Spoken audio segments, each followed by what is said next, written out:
Hello friends, ओम श्री गणेशाय नमः। जय श्री कृष्णा। आप सभी का स्वागत है आपकी अपनी यूट्यूब चैनल पर।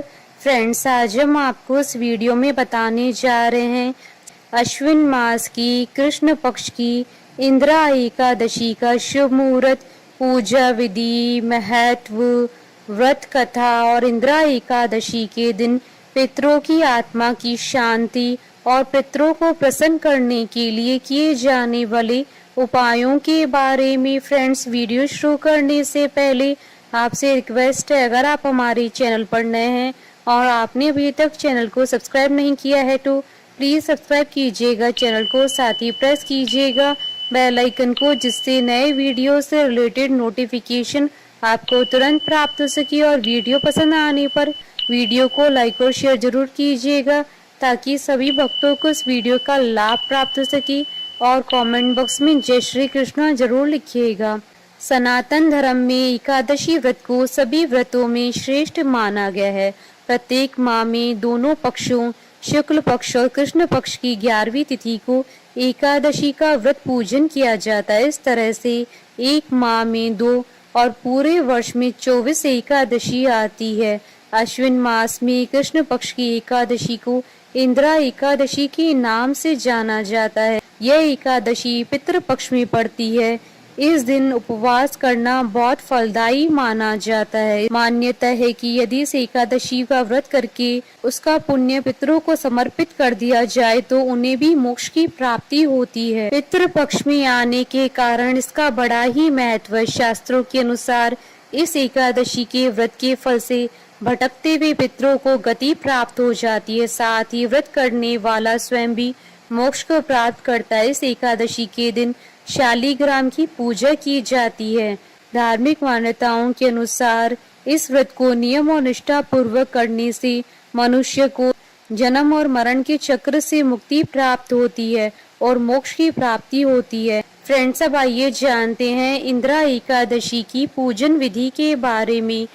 अश्विन मास की कृष्ण पक्ष की दशमी के दिन प्रातः काल श्रद्धा पूर्वक स्नान आदि से निवृत्त होकर पुनः दोपहर को नदी आदि में जाकर स्नान करें। फिर श्रद्धा पूर्वक पितरों का श्राद्ध करें और एक बार भोजन करें। प्रातः काल होने पर एकादशी के दिन स्नान आदि से निवृत्त होकर फिर व्रत के नियमों को भक्ति पूर्वक ग्रहण करते हुए प्रतिज्ञा करें कि मैं आज संपूर्ण भोगों को त्याग कर निर्हार एकादशी का व्रत करूंगा या करूंगी। हे अच्युत, हे पुंडरीकाक्ष, मैं आपकी शरण में हूँ, आप मेरी रक्षा कीजिए। इस प्रकार नियम पूर्वक शालिग्राम की मूर्ति के आगे विधि पूर्वक श्राद्ध करके योग्य ब्राह्मणों को फलाहार का भोजन कराएं और दक्षिणा दें। पितरों के श्राद्ध से जो कुछ बच जाए उसको सूंघकर गो को दें तथा धूप दीप गंध पुष्प नैवेद्य आदि सब सामग्री से ऋषिकेश भगवान का पूजन करें और इंदिरा एकादशी व्रत कथा को सुने अथवा पढ़ें। रात्रि में भगवान के निकट जागरण करें। इसके पश्चात द्वादशी के दिन प्रातः काल होने पर भगवान का पूजन करके ब्राह्मणों को भोजन करवाएं। भाई बंधुओं, स्त्री और पुत्र सहित आप भी मौन होकर भोजन करें। इस विधि से आलस्य रहित होकर एकादशी व्रत करें। फ्रेंड्स, अब आइए जानते हैं साल 2024 की इंदिरा एकादशी की शुभ मुहूर्त के बारे में। हिंदू पंचांग के अनुसार साल 2024 में इंदिरा एकादशी का व्रत 28 सितंबर 2024 शनिवार के दिन है। अश्विन कृष्ण एकादशी तिथि प्रारंभ होगी 27 सितंबर 2024 को दोपहर 1:20 पर और अश्विन कृष्ण एकादशी तिथि का समापन होगा 28 सितंबर 2024 को दोपहर 2:49 पर। व्रत पारण का समय रहेगा 29 सितंबर 2024 को सुबह 6:19 से सुबह 8:42 पर। पारण के दिन हरिवासर समाप्ति का समय रहेगा शाम 4:47 पर। इस दिन ब्रह्म मुहूर्त रहेगा 28 सितंबर 2024 को सुबह 4:42 से सुबह 5:30 तक और प्रातः की संध्या का मुहूर्त रहेगा सुबह 5:06 से सुबह 6:18 पर। अभिजीत मुहूर्त रहेगा सुबह 11:53 से दोपहर 12:41 तक। विजय मुहूर्त रहेगा दोपहर 2:17 से दोपहर 3:05 तक और गोधूली मुहूर्त रहेगा शाम 6:16 से शाम 6:40 तक। फ्रेंड्स, अब आइए जानते हैं पितरों की आत्मा की शांति के लिए इंदिरा एकादशी के दिन किए जाने वाले उपायों के बारे में। जब कभी भी श्राद्ध श्रद्धा से न करके दबाव से किया जाता है या अयोग्य व्यक्ति के द्वारा किया जाता है तो श्राद्ध के बावजूद भी पितरों को मुक्ति नहीं मिलती है। पितृपक्ष की एकादशी के दिन माँ प्रयोग करके इस समस्या का निदान किया जा सकता है। एकादशी के दिन उड़द की दाल, उड़द के बड़े और पूड़ियाँ बनाएं। चावल का प्रयोग न करें। एक कंडा जला लें और उस पर एक पूड़ी में रखकर उड़द की दाल और उड़द के बड़े की आहुति दें। पास में एक जल से भरा पात्र भी रखें। फिर भगवत गीता का पाठ करें। निर्धनों को भोजन करवाएं और उनसे आशीर्वाद लें। इंदिरा एकादशी के दिन भगवान को फल और तुलसी दल अर्पित करें। भगवान के समक्ष भगवत गीता का पाठ करें। निर्धनों को फल का दान करें। एक तुलसी का पौधा जरूर लगाएं। किसी सार्वजनिक स्थान पर पीपल का पौधा भी लगाएं। फ्रेंड्स, अब आइए प्रारंभ करें इंदिरा एकादशी की व्रत कथा। भगवान श्री कृष्ण की भक्ति भाव से विह्वल होकर अर्जुन ने कहा, हे प्रभु, अब आप कृपा करके अश्विन मास की कृष्ण पक्ष की एकादशी की कथा को कहिए। इस एकादशी का क्या नाम है तथा इसका व्रत करने से कौन सा फल मिलता है, कृपा करके विधान पूर्वक कहिए। भगवान श्री कृष्ण ने अर्जुन से कहा, हे धनुर्धर, अश्विन मास की कृष्ण पक्ष की एकादशी का नाम इंदिरा है। इस एकादशी का व्रत करने से सभी पाप नष्ट हो जाते हैं। नरक में गए हुए पितरों का उद्धार हो जाता है। हे अर्जुन, इस एकादशी की कथा के श्रवण मात्र से ही मनुष्य को अनंत फल की प्राप्ति होती है। मैं यह कथा सुनाता हूँ, तुम ध्यान पूर्वक श्रवण करो। सतयुग में महिष्मती नाम की नगरी में इंद्रसेन नाम का एक प्रतापी राजा राज्य करता था। वह पुत्र पौत्र धन धान्य आदि से पूर्ण था। उसके शत्रु सदैव उससे भयभीत रहते थे। एक दिन राजा अपनी राज्य सभा में सुखपूर्वक बैठा था कि महर्षि नारद वहां आए। नारद जी को देखकर राजा आसन से उठा। प्रणाम करके उन्हें आदर सहित आसन दिया। तब महर्षि नारद जी ने कहा, हे राजन, आपके राज्य में सब कुशल तो है। मैं आपकी धर्मपरायणता देखकर अत्यंत प्रसन्न हूँ। राजा ने कहा, हे देव ऋषि, आपकी कृपा से मेरे राज्य में सब कुशल पूर्वक है तथा आपकी कृपा से मेरे सभी यज्ञ कर्म आदि सफल हो गए हैं। हे महर्षि, अब आप कृपा कर यह बताइए कि आपका यहाँ आगमन किस प्रयोजन से हुआ है। मैं आपकी क्या सेवा करूं? महर्षि नारद ने कहा, हे नृपोत्तम, मुझे एक महान विस्मय हो रहा है कि एक बार जब मैं ब्रह्मलोक से यमलोक गया था तब मैंने यमराज की सभा में तुम्हारे पिता को बैठे हुए देखा।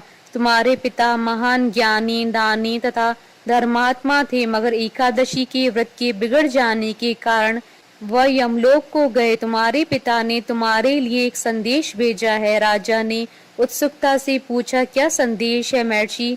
कृपा कर यथाशीघ्र कहें। राजन, तुम्हारे पिता ने कहा है कि महर्षि, आप मेरे पुत्र इंद्रसेन, जो कि महिष्मती नगरी का राजा है, के पास जाकर एक संदेश देने की कृपा करें कि मेरे किसी पूर्व जन्म के बुरे कर्म के कारण ही मुझे यह लोक मिला है। यदि मेरा पुत्र अश्विन माह की कृष्ण पक्ष की इंदिरा एकादशी का व्रत करे और उस व्रत के फल को मुझे दे दे तो मेरी मुक्ति हो जाए, मैं भी इस लोक से छूटकर स्वर्ग लोक में वास करूं। इंद्रसेन को अपने पिता की यमलोक में पड़े होने की बात सुनकर महान दुख हुआ और उसने नारद जी से कहा, हे नारद जी, यह तो बड़े दुख का समाचार है कि मेरे पिता यमलोक में पड़े हैं। मैं उनकी मुक्ति का उपाय अवश्य करूंगा। आप मुझे इंदिरा एकादशी व्रत का विधान बताने की कृपा करें। नारद जी ने कहा, हे राजन, अश्विन माह की कृष्ण पक्ष की दशमी के दिन प्रातः काल श्रद्धा पूर्वक स्नान करना चाहिए। उसके उपरांत दोपहर को भी स्नान करना चाहिए। उस समय जल से निकलकर श्रद्धा पूर्वक पितरों का श्राद्ध करें और उस दिन एक समय भोजन करें, रात्रि को पृथ्वी पर शयन करें। इसके दूसरे दिन अर्थात एकादशी के दिन नित्य कर्मों से निवृत्त होकर स्नान आदि के उपरांत भक्ति पूर्वक व्रत को धारण करें और इस प्रकार संकल्प करें, मैं आज निराहार रहूंगा और सभी भोगों का त्याग कर दूंगा। इसके उपरांत अगले दिन भोजन करूंगा। हे ईश्वर, आप मेरी रक्षा करने वाले हैं, आप मेरे उपवास को संपूर्ण कराइए। इस प्रकार आचरण करके दोपहर को शालिग्राम जी की प्रतिमा को स्थापित करें और ब्राह्मण को बुलाकर भोजन करवाएं तथा दक्षिणा दें।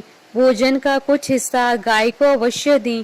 भगवान विष्णु जी का धूप दीप नैवेद्य आदि से पूजन करें तथा रात्रि जागरण करें। तदनुपरांत द्वादशी के दिन मौन रहकर बंधु बांधवों सहित भोजन करें। हे राजन, यह इंदिरा एकादशी के व्रत की विधि है। यदि तुम आलस्य त्याग कर इस एकादशी के व्रत को करोगे तो तुम्हारे पिता अवश्य ही स्वर्ग के अधिकारी बन जाएंगे। नारद जी राजा को सब विधान समझाकर आलोक हो गए। राजा ने इंदिरा एकादशी के आने पर उसका विधान पूर्वक व्रत किया। बंधु बांधवों सहित इस व्रत को करने से आकाश से पुष्पों की वर्षा हुई और राजा के पिता यमलोक से रथ पर चढ़कर स्वर्गलोक को गए। इस एकादशी के प्रभाव से राजा इंद्रसेन भी इस लोक में सुख भोग कर अंत में स्वर्गलोक को गया।